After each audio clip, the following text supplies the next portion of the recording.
Hello दोस्तों, केना छी अहाँ सब? अहाँ सबके स्वागत करै छी करते हैं ब्लॉग में। तो चलो आइ के ब्लॉग में अहाँ सबके देखाबे जा रहल छी चूड़ा के लाइ और मुरही के लाइ के लंबा समय तक स्टोर कऽ के केना राखल जाइ छै, जे लंबा समय तक टिकियो जाए और खराबो नहीं होए, कुरकुर रहे हमेशा, और मेहाई तेहाई नहीं, एकदम बढ़िया ओहने के ओहने स्वाद रहे। तो देखियो आइ अहाँ सबके वएह देखाब केना एकदम बढ़िया से स्टोर कऽ के राखल जाइ छै। तो देखियो ई की कहै छै, मुरही के जे लाई सब छलै और चूड़ा के लाई सबके स्टोर कऽ के राखि लेलिए। अब एते दूर एते बचलैए, लगभग आधा डोल छै हेतै, एते रख बचल छै। और सबके देखियो इम्हर एक बाल्टी बढ़िया से भरा गेलै और उम्हरो सब में छै एते बाकी छै और राखऽ के। इम्हर सब में देखियो इहो में पूरा एकदम उमे भरल छै पूरा मुँह तक। देखै छी औरो एहन 2 गो 3 गो डिब्बा छै। देखियो ई डिब्बा में पूरा मुँह तक भरल छै।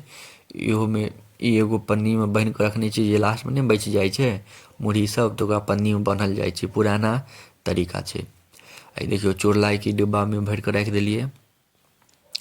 देखियो चूड़लाई, चूड़ा के लाई बढ़िया से बना के रख देलिए। एकरा रेसिपी देखो के तो हम अपन चैनल पर डाल देने छी, अहाँ सब जाकर जरूर देखब। एम्हर देखियो मुरही के लाई, एकरो रेसिपी हम अपन चैनल पर डाल देने छी, जे सब नहीं देखने हैं जाकर जरूर देखब। आ एगो डोल हैया छै, ठीक। आ एगो डोल में औरो भरेते मुरही के लाई छै। कते मस्त छै एकदम कुरकुरा। एकरा राखि देबै तो एहने के एहने कुरकुर रहत हमेशा के लेल, कहियो नहीं खराब हैत। तो देखियो एते बचल छै, एकदम मस्त बनले। एहि बेर के जे लाई बनले एकदम कुरकुर बनले ये।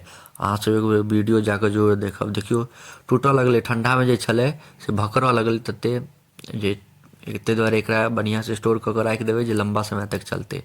देखै छी सब टूटि रहल छै, हवा जे लगलै कनिक देर जे बाहर में रहि गेलै तो भकरऽ लगलै।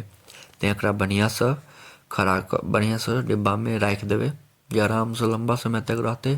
और रोज साँझ में आराम एक गो आराम से खाइत रहब, मजा लऽ के खायब। तो देखियो पूरा की कहै छै मुँह तक भरि देलिए। अगर मोन हुए तो नीचा में पेपरो धऽ सकै छी, पनियो धऽ सकै छी, नहीं हुए तो ओनाहू भरि सकै छी। अब देखियो उम्हर नया एगो डोल लऽ लेलिए, माधव के दही वाला छै, ताजा दही।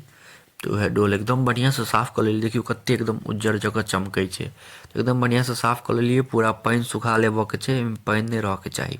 ओहिके बाद जते रहत एक एक कऽ के खाली कोइच के नहीं देबै जे सब टूट उटि जाए और धसा जाए, तो ओहन नहीं देबै। एहन देबै जे आराम से फलकल रहे और दिक्कत नहीं हो एकरा राखऽ में।